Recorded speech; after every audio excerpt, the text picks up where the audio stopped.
All right, hello. Finally getting back to it. Cross country season is at an end, so hopefully I can start making some more chapter videos of the Bible here. Just in case you were wondering, my top boy repeated as cross country state champ, small class in Iowa. Boys finished third as a team, girls 11th, third year in a row, both teams qualified.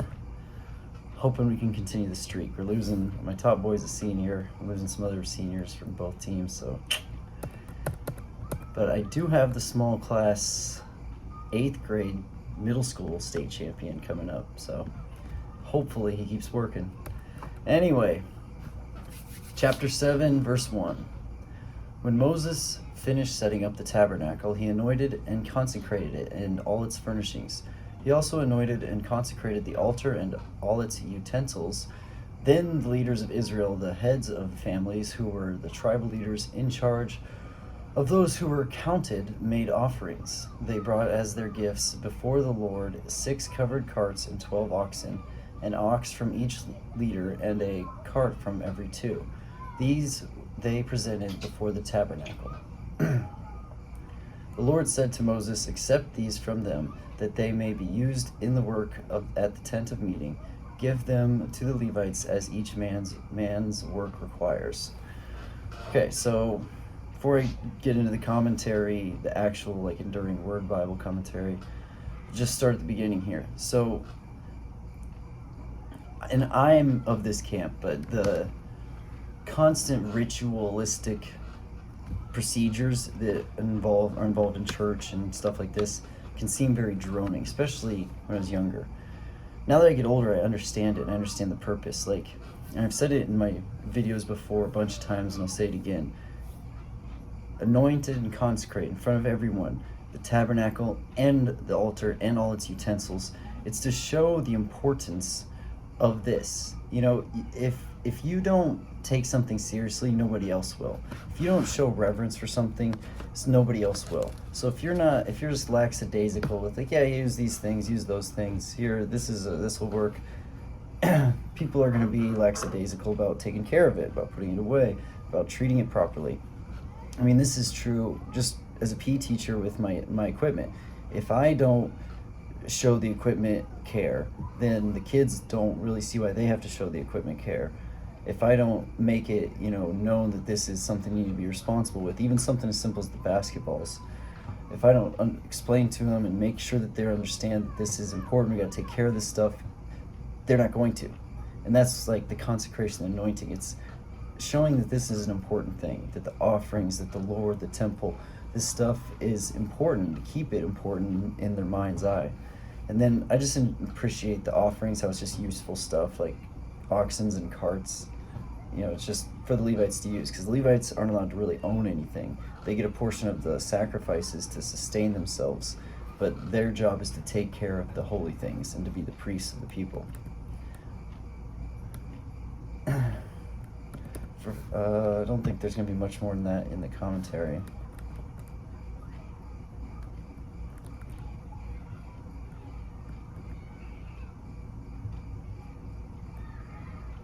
So the carts were given to transport the tabernacle and its stuff through the wilderness. Makes sense. All right, let's move on. Verse 6. So Moses took the carts and oxen and gave them to the Levites. He gave 2 carts and 4 oxen to the Gershonites as their work required, and he gave 4 carts and 8 oxen to the Merarites as their work required. They were all under the direction of Ithamar, son of Aaron, the priest. But Moses did not give any to the Kohathites, because they were to carry on their shoulders the holy things for which they were responsible, so they didn't get carts. When the altar was anointed, the leaders brought their offerings for its dedication and presented them before the altar. For the Lord had said to Moses, "Each day one leader is to bring his offering for the dedication of the altar."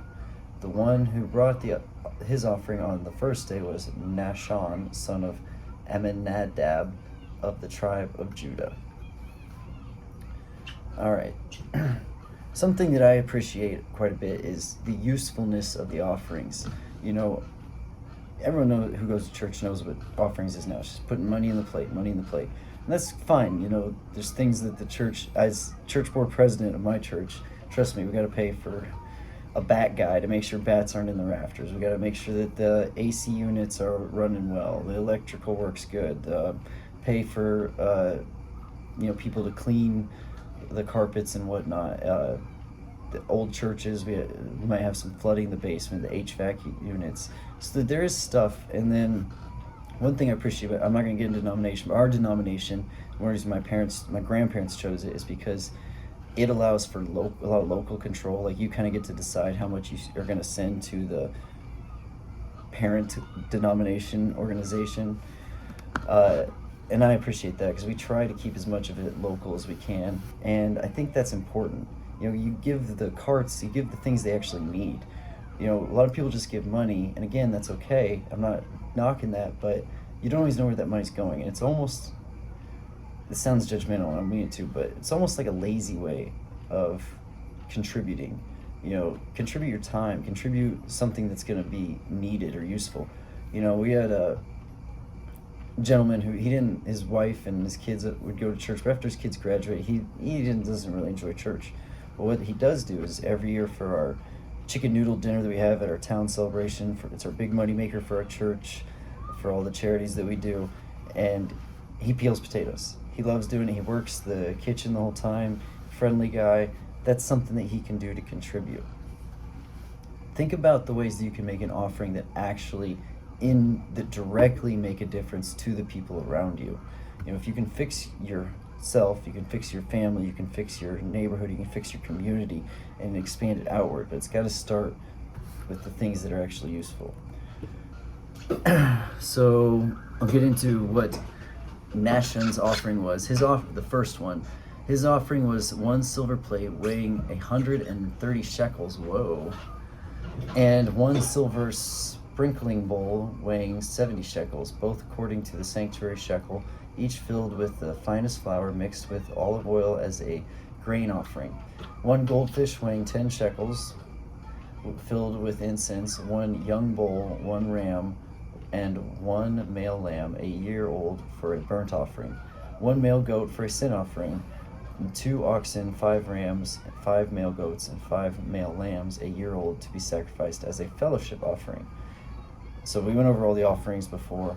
This was the offering of Nashon, son of Amminadab. On the second day, Nathaniel, son of Zuar, the leader of the Issachar, brought his offering. The offering he brought was 1 silver plate weighing 130 shekels, 1 silver sprinkling bowl weighing 70 shekels, both according to the sanctuary shekel, each filled with the finest flour mixed with olive oil as a grain offering. 1 gold dish, did I say fish last time? Weighing 10 shekels, filled with incense. 1 young bull, 1 ram, 1 male lamb, a year old, for a burnt offering. 1 male goat for a sin offering. 2 oxen, 5 rams, 5 male goats, and 5 male lambs, a year old, to be sacrificed as a fellowship offering. This was the offering of Nathaniel, son of Zuar. On the third day, Eliab, son of Hilon, the leader of the people of Zebulun, brought his offering. His offering was 1 silver plate weighing 130 shekels, 1 silver sprinkling bowl weighing 70 shekels, both according to the sanctuary shekel, each filled with the finest flour mixed with olive oil as a grain offering. 1 gold dish weighing 10 shekels, filled with incense. 1 young bull, 1 ram, 1 male lamb, a year old, for a burnt offering. 1 male goat for a sin offering, and 2 oxen, 5 rams, 5 male goats, and 5 male rams, a year old, to be sacrificed as a fellowship offering. This was the offering of Eliab, son of Helon. On the fourth day, Zilior, son of Shedeur, the son of the leader of the people of Reuben, brought his offering. His offering was 1 silver plate weighing 130 shekels. What if one of them was like 129? Like, cheap. And 1 silver sprinkling bowl weighing 70 shekels, both according to the sanctuary shekel, each filled with the finest flour mixed with olive oil and grain offering. 1 gold dish weighing 10 shekels, filled with incense. 1 young bull, 1 ram, 1 male lamb, a year old, for a burnt offering. 1 male goat for a sin offering, and 2 oxen, 5 ram, 5 male goats, and 5 male lambs, a year old, to be sacrificed as a fellowship offering. This was the offering of Eleazar, son of Shedeur. On the 5th day, Shelemiel, son of Zerishadai, the leader of the people of Simeon, brought his offering. Why don't we use these names anymore, His offering was 1 silver plate weighing 130 shekels and 1 silver sprinkling bowl weighing 70 shekels, both according to the sanctuary shekel, each filled with the finest flour mixed with olive oil as a grain offering. 1 gold dish weighing 10 shekels filled with incense, 1 young bull, 1 ram, 1 male lamb a year old for a burnt offering, 1 male goat for a sin offering, and 2 oxen, 5 rams, 5 male goats, and 5 male lambs a year old to be sacrificed as a fellowship offering. This was the offering of Shelemiel, son of Zerishadai. We're going to do all 12 tribes. What if we have to do Manasseh and Ephraim? Oh, man. See why people get bored reading the Bible? And again, this is the way the Bible's written. When people are like, oh, it's a fantasy, blah, blah, blah, blah. Really? This isn't a novel. This isn't written like mythology. This is written like an accountant would write something, okay? They were very detailed. I think that's part of them being the chosen people, is that they were going to keep record of God, keep a record of God and attribute it to God. Like, they were going to be detailed in the record keeping of God, what God did, what God wants, how he's helped people, how he works, all these things. So, and to show that they're detailed, God was like, be detailed about everything. Same thing with anointing utensils. Treat everything as, with reverence, so that they hold on to the reverence. Treat everything as needing detailed instructions and detailed accounts, so that people can't question the legitimacy of it, which people will obviously still do. On the 6th day, Eliasaph, son of Deuel, the leader of the people of Gad, brought his offering. I wonder what it's going to be. His offering was 1 silver plate weighing 130 shekels and 1 silver sprinkling bowl weighing 70 shekels, both according to the sanctuary shekel, each filled with the finest flour mixed with olive oil as a grain offering, 1 gold dish weighing 10 shekels filled with incense, 1 young bull, 1 ram, 1 male lamb a year old for a burnt offering. Like, you can't offer an old bull, because that's nothing. Like, it has to be a young one that's in breeding stock bull. 1 male goat as a sin offering, and 2 oxen, 5 rams, 5 male goats, and 5 male lambs a year old to be sacrificed as a fellowship offering. This was the offering of Eliasaph, son of Deuel. On the 7th day, Elishama, son of Amihud, the leader of the people of Ephraim, brought his offering. Ephraim and Manasseh. His offering was 1 silver plate weighing 130 shekels, 1 silver sprinkling bowl weighing 70 shekels, both according to the sanctuary shekel, each filled with the finest flour mixed with olive oil as a grain offering, 1 gold dish weighing 10 shekels filled with incense, 1 young bull, 1 ram, 1 male lamb a year old for a burnt offering, 1 male goat for a sin offering, and 2 oxen, 5 rams, 5 male goats, and 5 male lambs a year old to be sacrificed as a fellowship offering. This was the offering of Elishama, son of Amihud. On the 8th day, Gamaliel, son of Pedahuzur, leader of the people of Manasseh, brought his offering. His offering was 1 silver plate weighing 130 shekels, and 1 silver sprinkling bowl weighing 70 shekels, both according to the sanctuary shekel, each filled with the finest flour mixed with olive oil as a grain offering, 1 dish weighing 10 shekels filled with incense, 1 young bull, 1 ram, and 1 male lamb a year old as a burnt offering, 1 male goat as a sin offering, and 2 oxen, 5 rams, 5 male goats, and 5 male lambs as a year old to be sacrificed as a fellowship offering. This was the offering of Gamaliel, son of Pedahuzur. On the 9th day, Abidan, son of Gideoni, the leader of the people of Benjamin, brought his offering. His offering was 1 silver plate weighing 130 shekels, 1 silver sprinkling bowl weighing 70 shekels, both according to the sanctuary shekel, each filled with the finest flour mixed with olive oil as a grain offering, 1 gold dish weighing 10 shekels filled with incense, 1 young bull, 1 ram, 1 male lamb a year old for a burnt offering, 1 male goat as a sin offering, and 2 oxen, 5 ram, 5 male goats, and 5 male lambs a year old to be sacrificed as a fellowship offering. This was the offering of Abidan, son of Gideoni. On the 10th day, Ahazir, son of Amishadi, the leader of the people of Dan, brought his offering. His offering was 1 silver plate weighing 130 shekels, and 1 silver sprinkling bowl weighing 70 shekels, both according to the sanctuary shekel, each filled with the finest flour And mixed with olive oil as a grain offering, 1 gold dish weighing 10 shekels filled with incense, 1 young bull, 1 ram, 1 male lamb, a year old as for a burnt offering, 1 male goat for a sin offering, and 2 oxen, 5 rams, 5 male goats, and 5 male lambs, a year old, to be sacrificed as a fellowship offering. This was the offering of Ahiezer, son of Amishadi. On the 11th day, Pagiel, son of Okran, the leader of the people of Asher, brought his offering. His offering was 1 silver plate weighing 130 shekels, 1 silver sprinkling bowl weighing 70 shekels, both according to the sanctuary shekel, each filled with the finest flour mixed with olive oil as a grain offering, 1 gold dish weighing 10 shekels filled with incense, 1 young bull, 1 ram, 1 male lamb, a year old for a burnt offering, 1 male goat for a sin offering, and 2 oxen, 5 ram, 5 male goats, and 5 male lambs, a year old, to be sacrificed as a fellowship offering. This was the offering of Pagiel, son of Okran. On the 12th day, Ahira, son of Enan, the leader of the people of Naphtali, brought his offering. His offering was 1 silver plate weighing 130 shekels and 1 silver sprinkling bowl weighing 70 shekels, both according to the sanctuary shekel, each filled with the finest flour mixed with olive oil as a grain offering, 1 gold dish weighing 10 shekels filled with incense, 1 young bull, 1 ram, 1 male lamb, a year old for a burnt offering, 1 male goat as a sin offering, and 2 oxen, 5 rams, 5 male goats, and 5 male lambs, a year old, to be sacrificed as a fellowship offering. This was the offering of Ahira, son of Enan. Okay. See what commentary has to say about these things.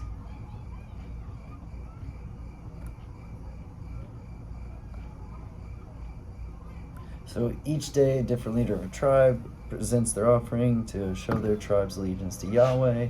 Makes sense. To show the importance of each individual tribe. Yep. To show the importance of each individual gift. Okay.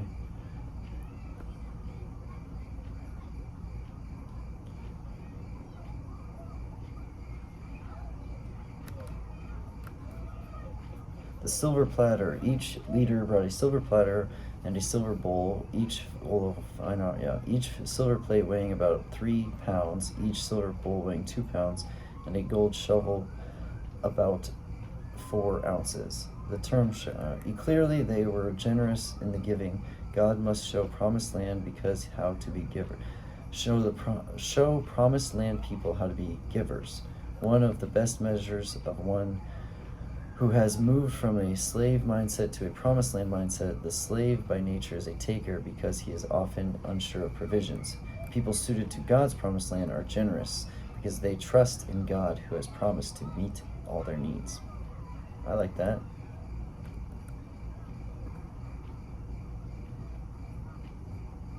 By requiring the same gift from each tribe, God made sure that no tribe or leader glorified himself. Yeah, you couldn't have somebody like, look what I brought, look what I got. Oh, you brought 130 shekels of dish, mine's 140, you know.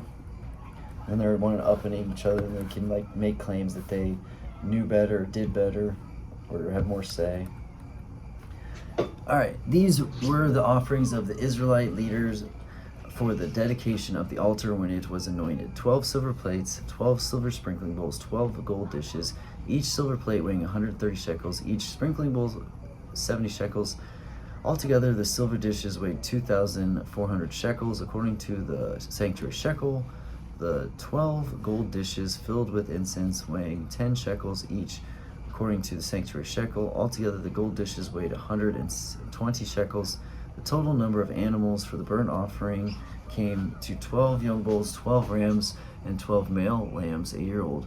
Together with the grain offering, 12 male goats were used for the sin offering. The total number of animals for sacrifice of the fellowship offering came to 24 oxen, 60 rams, 60 male goats, and 60 lambs, male lambs, a year old. These were the offerings for the dedication of the altar after it was anointed. When Moses entered the tent of meeting to speak with the Lord, he heard the voice speaking to him from between the 2 cherubim above the atonement cover on the ark of the covenant law. In this way the Lord spoke to him. That's impressive. Okay. To me, the supernatural stuff isn't mind-blowing. Like, God spoke to him. Yeah, okay, that makes sense to me. The stuff that I've always had to make sense of is, why is this so boring? You know, and as I get older, it makes more sense to me. You have to have every detail. Like people who take notes at board meetings for the church, or a police officer who's writing down a report. You have to be very detailed because the devil's in the details. You have to go through to understand what's going on. You can't just generalize. Like if they just put, it would have been good enough for us readers who don't really care that much about all this offering stuff to just do this last part where they said the total number. Okay, the total number of everything. You didn't have to say who from each tribe was the leader. You didn't have to say the same thing on repeat.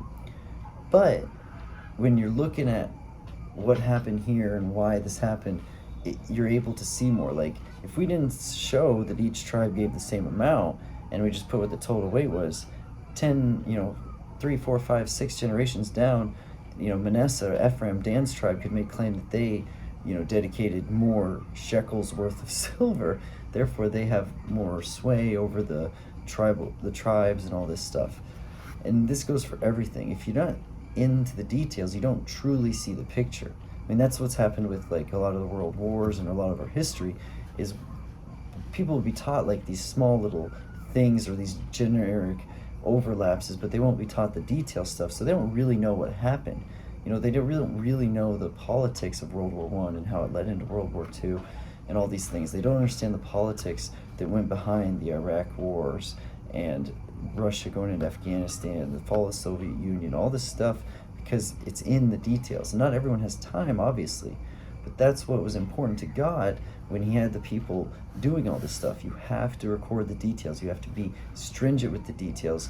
Keep everything, in a view of reverence and importance so that people can't question it later on. Anyway, not the most exciting chapter, but I'm reading every word of every chapter. That's the goal. So hope everyone has a wonderful afternoon, evening, or good night. God bless.